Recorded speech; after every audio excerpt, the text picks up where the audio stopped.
Magandang gabi, Philippine Air Force. Alamin natin ang magiging lagay at taya ng panahon ngayong gabi at para sa mga susunod na mga araw. Sa kasalukuyan, ang Intertropical Convergence Zone o ITCZ ay patuloy pa rin nakakaapekto dito sa may bahagi ng Mindanao. Ito ay makapagdala ng mga kulapan at mga pag-ulan sa bahagi ng Eastern Visayas at sa buong Mindanao. Samantala, mayroon tayong namataan kanina alas 2 ng hapon na low pressure area sa labas ng ating Philippine Area of Responsibility at ito ay may medium chance na mag-develop into a tropical cyclone. Ito hiling namataan sa layong 1,445 kilometers silangan ng Eastern Visayas. Sa ngayon ay wala pa itong direktang epekto sa ating bansa, ngunit patuloy nating i-monitor ang nasabing low pressure area.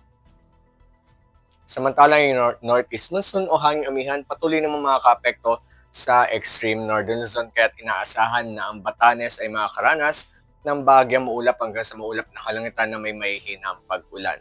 Samantalang easterlies o yung mainit na hangin na nagmumula sa dagat Pasipiko patuloy naman ito makaka-apekto sa nalalabing bahagi ng Luzon kaya't inaasahan pa rin ng Metro Manila at nalalabing bahagi ng Luzon ang bahagi hanggang sa maulap na kalangitan na may pulupulong pag-ulan, pagkidlat at pagkulog. Ang nalalabing bahagi ng ating kapuluan kasama ng Palawan at Visayas, tayo ay makakaranas ng bahagya hanggang sa maulap na kalangitan na may pulupulong pag-ulan, pagkidlat at pagkulog dulot naman yan ng mga localized thunderstorms.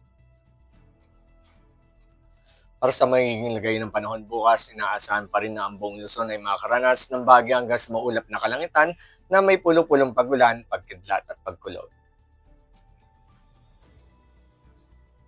Para naman sa Visayas, ang buong Visayas aasahan ang bahagya hanggang sa maulap na kalangitan na may pulupulong pag-ulan, pagkidlat at pagkulog, ganun na rin sa may bahagi ng Northern Mindanao.